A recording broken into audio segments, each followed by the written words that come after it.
Today on The Voice of Prophecy, I'm going to pick up a subject that we've talked about before, and I'm going to tell you about a single tweet, as in a Twitter tweet, a single tweet that told a much bigger story than the tweeter probably intended. And wouldn't you know it, her story might just be your story. So I don't think you're going to want to miss this.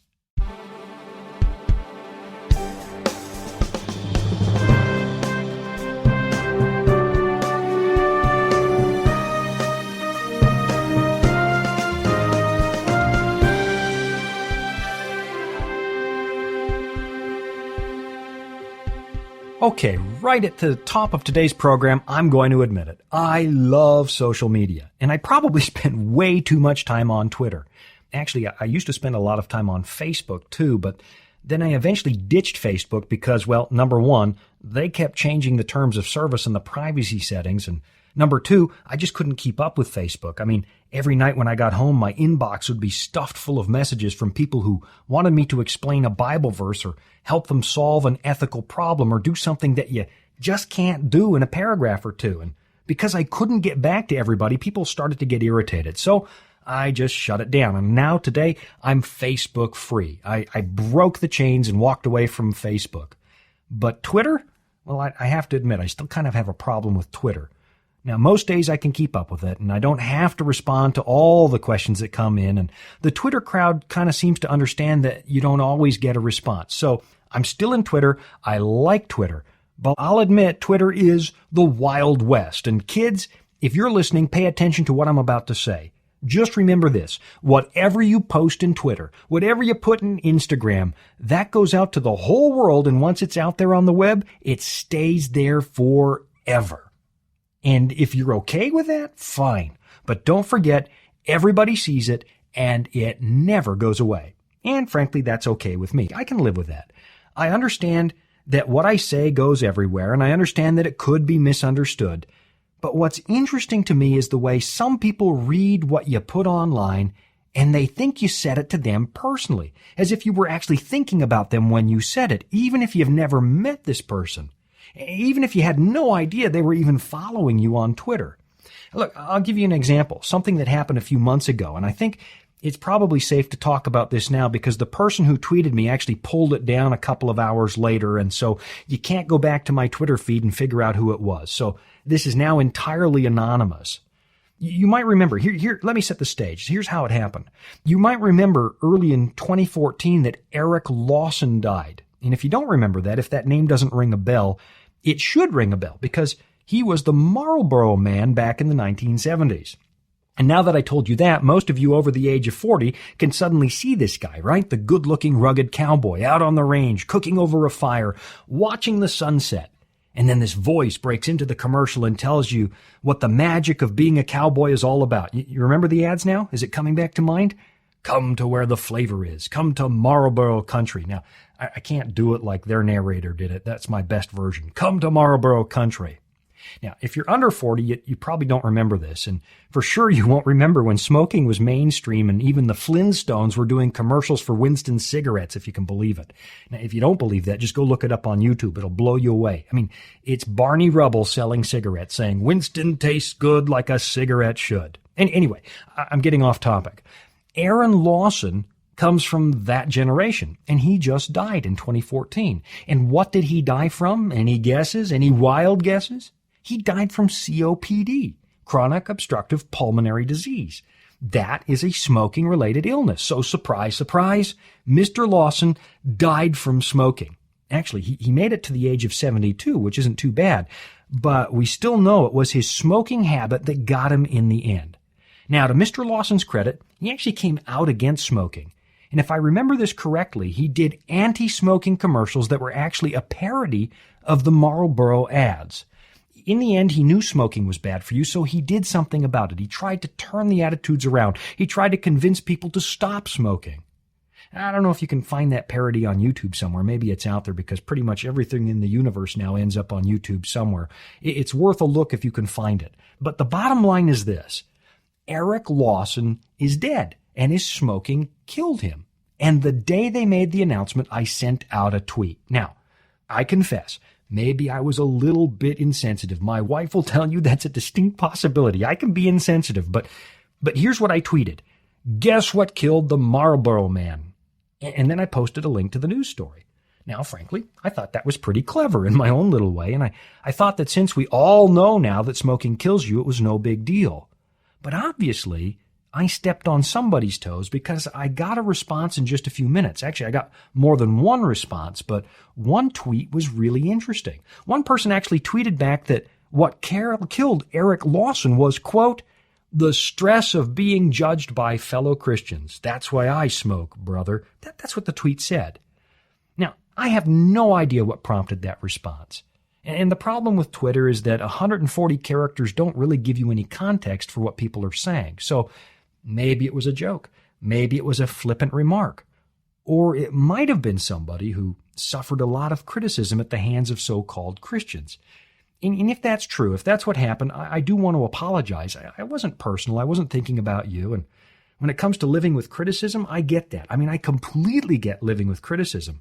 I can understand how tiring that is because there's not a single week goes by when I don't get a whole bunch of critical letters in the mail. I mean, there's always something I say that steps on somebody's toes, and you'd be amazed at how many people tell me every single week I'm on my way to hell, or that I'm horrible at what I do, or if I were smarter or better looking or more cultured, I probably would be a better person. And no doubt about it, I have lots of room for improvement.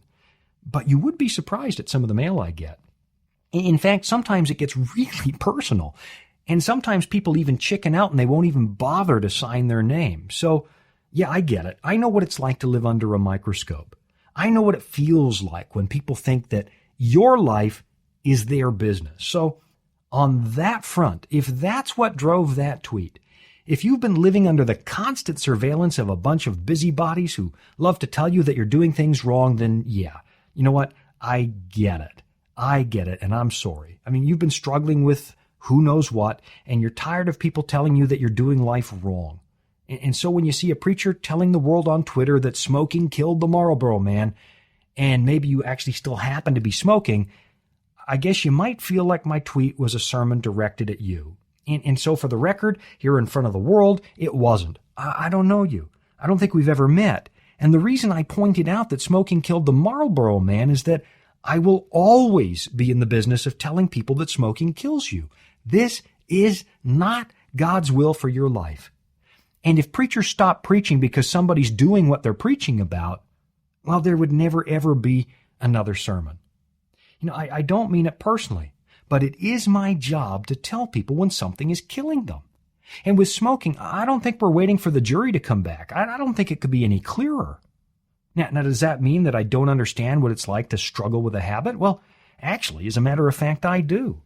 Everybody struggles with something. And the truth is, in my younger years, I actually smoked. I did it. I know what this is about. And I have all kinds of sympathy for people who struggle with destructive habits. I understand the reasons that people fall back on these habits. But it doesn't mean you're stuck with it. It doesn't mean you don't have a choice. And it doesn't mean that God can't give you something better. So here's what I'm going to do. I'm going to take a break, and I'll come back in a minute because what I really want to look at, and I'm sorry I'm picking on one tweet, but this really fascinates me because it underlines this widespread tendency we have to just pass the buck all the time and blame other people. And this goes so much deeper than smoking or any one particular thing. So after the break, what I really want to do is look at this idea that other people are to blame for our own destructive habits and decisions. Is that really how the universe works? And to what extent can you pin blame on other people? I don't think you're going to want to miss this, so don't you go away. I'm coming right back. Life and its daily challenges can weigh us down, even when we have the best of intentions, leaving us with more questions than answers. Is it possible to have true peace and happiness in life? Are you searching for answers to this and other of life's most challenging questions? The Discover Bible Guides will help you find the answers you're looking for. Visit us at BibleStudies.com or give us a call at 888-456-7933 for your free Discover Bible Guides. Study online or on our secure website, or have the free guides mailed right to your home. There is never a cost or obligation. The Discover Bible Guides are our free gift to you. Find answers in guides like The Secret of Happiness and Is God Fair? You'll find answers to the things that matter most to you in each of the 26 Discover Bible Guides. Visit BibleStudies.com and begin your journey today to discover answers to life's deepest questions. I don't know if you remember the church lady back in the 80s on Saturday Night Live, and frankly, I'm kind of hoping you don't remember the church lady because it's not really the best material for a Christian mind. But if you do happen to remember the church lady, it was this character played by Dana Carvey, a church lady who loved to pin the blame for everything on Satan. Now, honestly, I thought the sketch was in bad taste, even though I wasn't even a Christian at the time. And frankly, I still think a lot of SNL is just bad taste and cheap laughs. But if you remember the church lady, she was always asking, who made you sin? And she would say, could it be Satan? And it kind of seemed like Dana Carvey was rushing in where angels fear to tread. He was making fun of the whole idea that there are dark influences at work in this world. He was making light of a very serious subject. But inadvertently, he was also raising an important point. I mean, to what extent can you blame someone else for the things you do?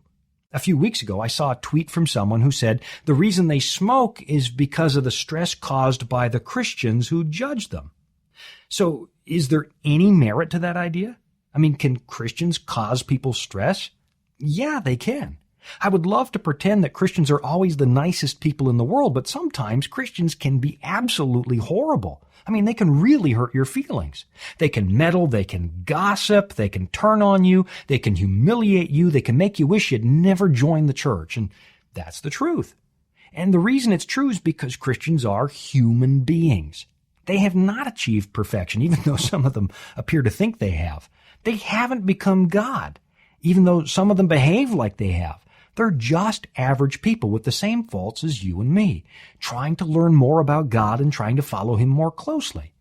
And honestly, some of them just fail, and some of them are just so nasty they leave behind a long trail of victims, people whose feelings are crushed. So, could that be stressful? Yeah, it is stressful. I was saying just before the break that it happens to me. I get these nasty, nasty letters from people who are forever trying to set me right. And while I've got pretty thick skin, I'd be lying if I told you it never got to me, because I'm a human being too, and sometimes my feelings get hurt. Sometimes it makes me wonder what right strangers have to get so personal. So the question is not really whether or not people are going to act like jerks. You can count on that. That is going to happen. The real question is what you do with it. You know, one of the things that I really like about the Bible, one of the things I really take comfort in is the fact that Jesus had a really rough home life. At least that's the way the Gospels tell it. If anybody was ever misunderstood, if anybody was ever abused unnecessarily, if anybody was ever raked over the coals, you got to admit, it's Jesus. I mean, just think about the stuff he had to live through. When he showed up at the synagogue in Nazareth in his own hometown, they took him out to the edge of a cliff and they tried to toss him off. His own people tried to kill him. And why? Because he told the truth. And when it was time for the annual Feast of Tabernacles, the Gospel of John tells us that his own family, his own brothers were mocking him and daring him to go to the festival and perform his miracles publicly. They taunted him. I mean, just listen to this. This is in John chapter 7. Now the Jews' Feast of Booths was at hand. This is John 7 verse 2. Now the Jews' Feast of Booths was at hand. So his brothers said to him, leave here and go to Judea, that your disciples also may see the works you are doing. For no one works in secret if he seeks to be known openly. If you do these things, show yourself to the world. Now, that almost sounds like they're trying to help Jesus, like trying to launch his ministry. But listen to the next verse in verse 5. It says, for not even his brothers believed in him. Now let that sink in. I mean, really think about this. It says not even his brothers, which kind of makes it sound like nobody believed him, not even his brothers. So you know Jesus understands rejection. You know that he knows what it feels like. And he had people lie about him, and he had people say some really rude things about him. In fact, they even said he was possessed at one point. They twisted his words, and eventually they killed him. So I think it's pretty safe to say that Jesus understands what it's like to live with people. He gets what it's like to live under constant surveillance, to live with constant criticism. I remember this poem a preacher friend of mine used to recite before I lost him to cancer some years ago. He used to say, Sean, To live with the saints in heaven, that will be glory. To live with them here on earth, that's another story. So you can see, rude people, hurtful people, that's nothing new. And if every one of us were to take a long, hard look at ourselves, I think we'd find that everybody's guilty. I mean, who hasn't said something hurtful? Who hasn't been rude? Who hasn't been thoughtless? It's just a part of who we are, unfortunately, and if we were to suddenly rid the world of all the people who had ever hurt someone, the planet would be empty. I'd be gone, you'd be gone, not a single survivor.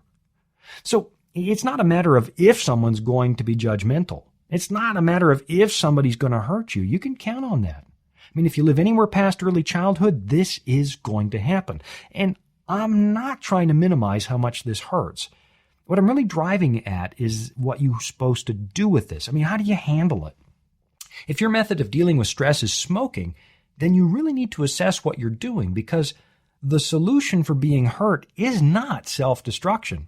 I know that's what we do. I know that some people seem to punish themselves when someone else hurts them, but if you smoke or whatever your habit is, if you do that to deal with the stress of other people, if that's your way of dealing with feeling judged, then you got to have to think about what you're allowing those people to do. I mean, not only were they hurtful, but now you're letting those same people destroy your life, and quite literally. And yes, I believe that God will absolutely hold people accountable for the way they treat you. You can count on that. Everybody faces a reckoning. In fact, according to the book of Ezekiel, even the devil gets destroyed because of his role in making your life miserable. God understands. He knows what people do, and he knows what effect it's having on you. In fact, God is quite explicit about the fact that he sees you and he knows what you're dealing with. In Psalm 56, verse 8, the Bible says, "You keep track of all my sorrows. You have collected all my tears in your bottle. You have recorded each one in your book." In other words, God sees it all. There's not a single moment. There's not a single hurtful incident. There's not a single tear you shed that God does not notice. And one day, he says, he's going to set the record straight. And I'll come back after a quick break to tell you all about that. But right now, just grab a pen and paper and get ready to jot down some really important information, because we have got a phenomenal offer for you. And then I'll come right back. Are you searching for answers to life's most difficult questions? Answers to help you make sense of the things that are happening right now in your life? Answers to the deepest questions in life, like, can God really forgive me? Guilt and shame can be terrible burdens to carry and can leave us wondering if God really can love us and accept us. Are you wondering if there really is a chance for true happiness in this life? If there's a secret to living a happy, contented life in a world of uncertainty? Well, if you're searching for answers to these and other of life's most challenging questions, we are here to help. The Discover Bible Guides will help you find the answers you're looking for. Visit us at BibleStudies.com or give us a call at our toll-free number, 888-456-7933, for your free Discover Bible Guides. Study online on our secure website or have the free guides mailed right to your home. There is never a cost or obligation. The Discover Bible Guides are our free gift to you. You'll find answers in guides like, Does my life really matter to God? And From Guilty Sinner to Forgiven Saint. You'll find answers to the things that matter most to you in each of the 26 Discover Bible Guides as the major themes of the Bible come to life. Begin your journey to discover answers to life's deepest questions and log on today to BibleStudies.com. And we're back from the break. And just before we took that break to tell you about our Discover Bible School, I was talking about the way that self-professing Christians can really hurt people when they insist on meddling, when they try to recreate people in their own image instead of leaving them alone with God and letting God recreate us in His image. And we were talking about the fact that God doesn't miss one such hurtful incident. He watches it. He sees it happen. And we know biblically He will hold people accountable for the damage they do to others. So you don't have to worry about that. You don't have to worry about whether or not God saw it. He did. And just before the break, we saw in the book of Psalm 56, that every one of your tears has been collected in God's bottle. Every incident written in his book, God knows it happened. So you can leave what happened with God. You can leave those hurtful people with God. He knows the best way to their hearts, and he knows the best way to deal with them. So leave those people behind for a moment, and let's talk about you. Let's talk about how you're going to respond when somebody causes damage in your life, when somebody causes you undue stress, when somebody hurts you. Go all the way back to the Garden of Eden. Go back to that time when Adam and Eve ate the fruit, something they knew they shouldn't do. And you'll notice they tried to pin the blame on somebody else. That's human nature. Adam said, "What, me eat the fruit? Not my fault, God. It's my wife's fault. It's this woman you gave me." So he blames Eve and he blames God. And God goes to Eve, "Is this true?" And Eve says, "Well, it's not really me. The devil made me do it." And of course, in a way, the devil was responsible. I mean, he suggested the sin, and he told a lie and coerced. He didn't coerce, but he influenced people to do the wrong thing. And yet you'll notice, in God's opinion, that doesn't justify what they did. You might be able to point to a negative influence in your life. You might be able to point to extenuating circumstances, and those might be very real, and God will understand. But at the same time, at the end of the day, you are still responsible for you. And when you turn to destructive habits to deal with stress, when you kill yourself slowly, I mean, let's be honest about what's happening. When you kill yourself slowly in order to deal with unhealthy relationships, you're actually giving those people a bigger win than they were even trying for. Not only did they get to you emotionally, which can be physically damaging all by itself, but now you are heaping all sorts of additional abuse on your own body. And in the long run, you're the one who's making things worse. You're the one who's taking matters one step further. You're the one who's actually driving in the coffin nail. And so, yeah, I get it. I mean, there does come a point when you just don't care anymore. You don't care if it kills you. All you know is that it's easing the pain right now. So some people turn to smoking, other people drink, some people medicate themselves with junk food, but I'm telling you, there are better ways to cope. You don't have to let these people win. You don't have to let them ruin every last corner of your life. I mean, first of all, just remember again, God is keeping track. We've already seen that. Psalm 56, right? Every tear you've shed, it's all been recorded. He knows.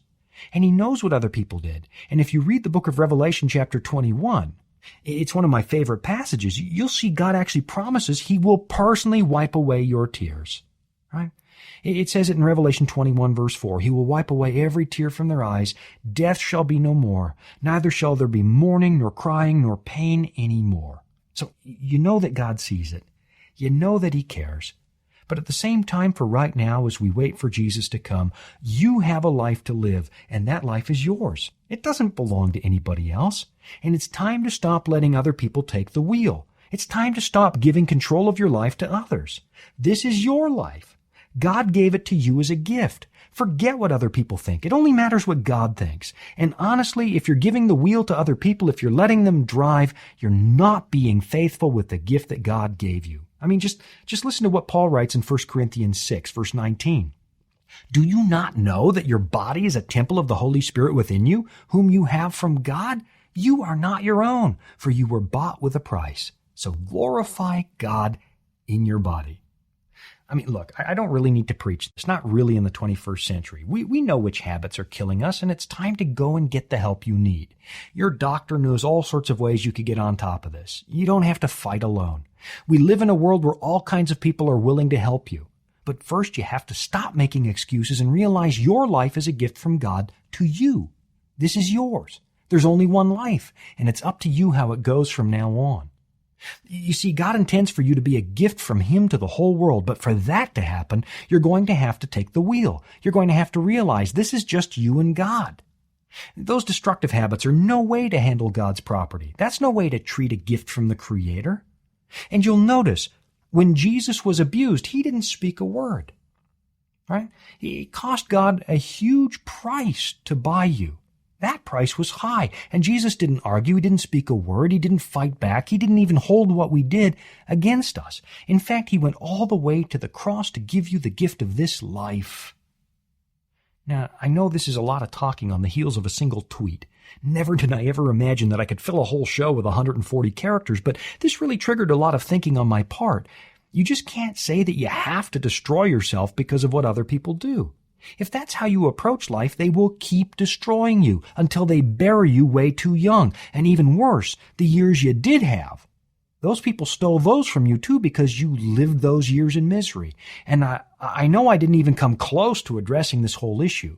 And maybe I actually frustrated some people more than I helped, so maybe I should dedicate a whole show one of these days to explaining God's plan for beating a destructive habit. I'll have to work on that. But I do know it doesn't have to be this way. And please, folks, if you're going to call yourself a Christian, if that's how you're going to present yourself to the world, then please, please, please just leave people alone. Most people are grown-ups. They know if they're doing something wrong. You're not really helping them by bringing it up all the time. You know, some people I talk to are actually afraid to go to church because they can't take it anymore. They can't handle all the well-meaning but unwanted advice, all the pointers that people like to give, all the wisdom they love to share. I mean, shouldn't there be one place where people can just go and be in the presence of God? Can't there be one place where you don't have to put on a show? Believe me, if it's a Bible-believing, Bible-preaching church, people will get all the correction they need from the pulpit. And from the pulpit, you're not singling anybody out. It's just the Word of God, and it will land where it needs to. But then after that service is over, don't you think it would be nice to remember that all have sinned and come short of the glory of God? I mean, wouldn't it be nice just to work on ourselves? We need to quit trying to fix each other, especially when people aren't asking for it. You and I don't have what it takes to fix people. And honestly, don't you have enough problems of your own? Maybe after the service, we should just let the world know and show that we are Christians by our love. Now, that doesn't mean we excuse sin. Doesn't mean anything goes. But it does mean that you have to give people space so that it's just them and God and not them and you. Now, if you are struggling with a habit, please get some help. Talk to your pastor, talk to your doctor, talk to someone you can trust. And if you don't have that, well, come to our website and sign up for the Discover Bible School. We can put you in touch with people who actually care. They might not have all the answers. They might let you down from time to time, but you will have someone who cares, and that means something. You don't have to go this alone. God has all sorts of people who are not only willing to help, they have lived through the same thing. They're not perfect. They're plugging their way through life like you are, but they have seen firsthand how God can help. But the really important thing right now, make the decision to step up and claim this rich, full life that God is offering you. I have come to set the captives free, Jesus said, which means that His gift really can be yours. I'm Sean Boonstra. Thanks for listening to The Voice of Prophecy. Are you searching for answers to life's most difficult questions? Answers to help you make sense of the things that are happening right now in your life? Answers to the deepest questions in life, like, can God really forgive me? Guilt and shame can be terrible burdens to carry and can leave us wondering if God really can love us and accept us. Are you wondering if there really is a chance for true happiness in this life? If there's a secret to living a happy, contented life in a world of uncertainty? Well, if you're searching for answers to these and other of life's most challenging questions, we are here to help. The Discover Bible Guides will help you find the answers you're looking for. Visit us at BibleStudies.com or give us a call at our toll-free number, 888-456-7933, for your free Discover Bible Guides. Study online on our secure website or have the free guides mailed right to your home. There is never a cost or obligation. The Discover Bible Guides are our free gift to you. Begin your journey to discover answers to life's deepest questions and log on today to BibleStudies.com.